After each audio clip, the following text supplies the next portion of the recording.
Alright guys, today we're going to bring you a guide for Fyrakk, the final boss of the Amirdrassil raid. So phase 1 lasts from 100% HP to 70% HP. The whole point of this first phase is to ensure the firewall does not reach the opposite side of the room and burn the roots. So in phase 1 here, Fyrakk will be casting a tank frontal. You want to be facing him away from the raid during this. That's Fyrakk's bite right there. We'll also be casting Forge Storm throughout the entire first phase, where fire rains down, you need to dodge those swirlies, and 3 players will be giving a circle debuff. You want to drop that pool near the edge of the other fire, as it drops more puddles of fire when the buff wears off. He will also be casting Wildfire throughout the whole first phase, which places new puddles of fire next to every old puddle of fire that's on the map at the moment. After this first rotation here, he'll be casting Dream Rend, in which he tears a rend in space-time. This rend does pulsing raid-wide damage that falls off with distance, so you'll want to drop that on one side of the room and quickly move to the other side to take the least amount of damage as possible. He will then be repeating this combo until you eventually get him to 70% HP.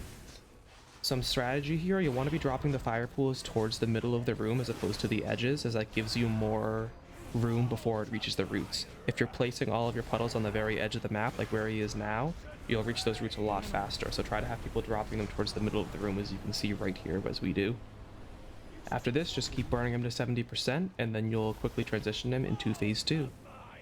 Alright guys, before he transitions into phase 2, he will have an intermission in which he turns into his dragon form and leaps in the air.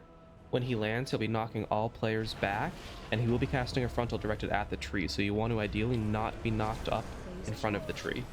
During this phase, he gains a shield that you have 30 seconds to burn, or else he will wipe the raid. And also during this phase, you'll see these flaming fireballs coming in. You just want to ensure that none of these balls reach it to the boss, or else it does pulsing raid-wide damage to your raid.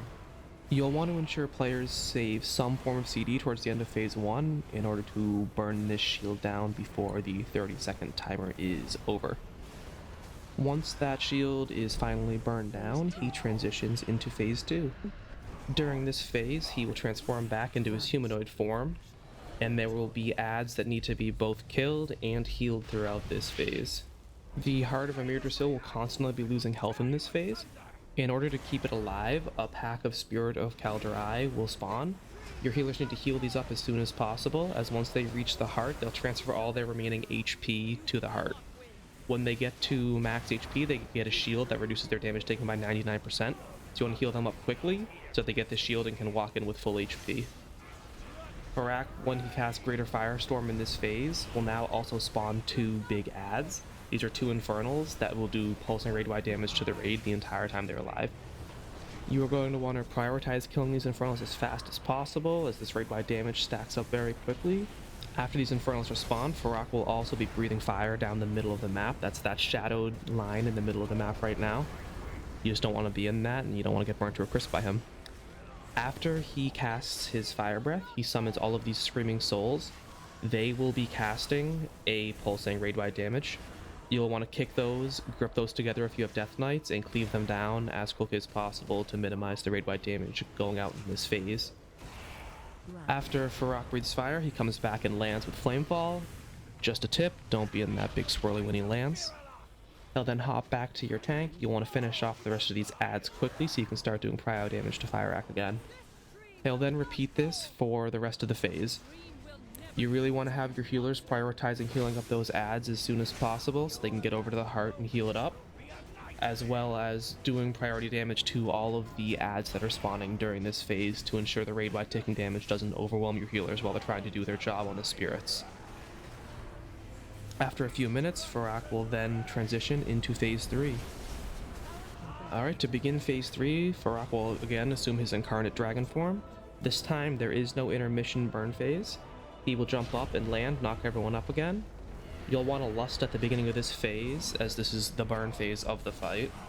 At the beginning of this phase, seeds of Amirdrassil will spawn. You'll want to have people pick up these seeds, as there's the main mechanic for this phase.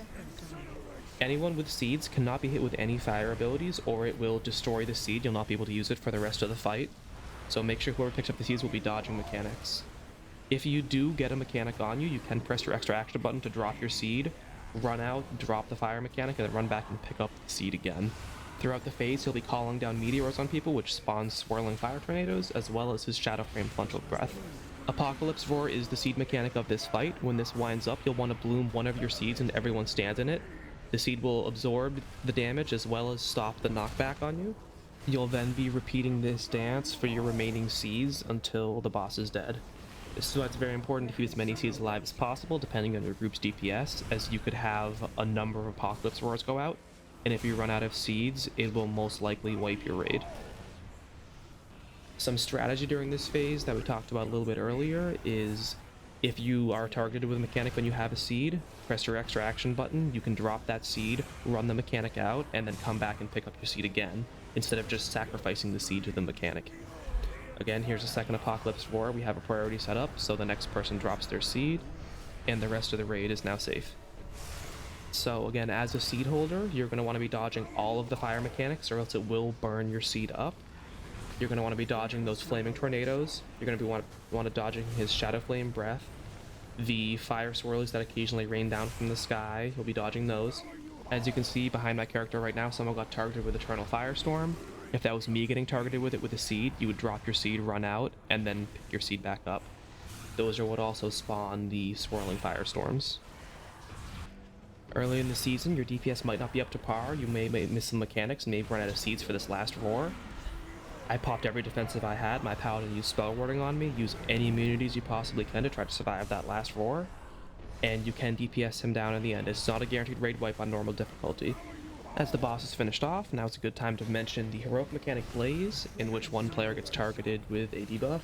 That player should run out with that, as when it explodes, it unleashes waves of flame that explode outward.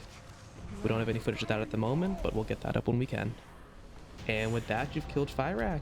Congratulations, and we'll be back soon to tell you how to get the legendary axe once we figure it out. Thanks guys, see you later.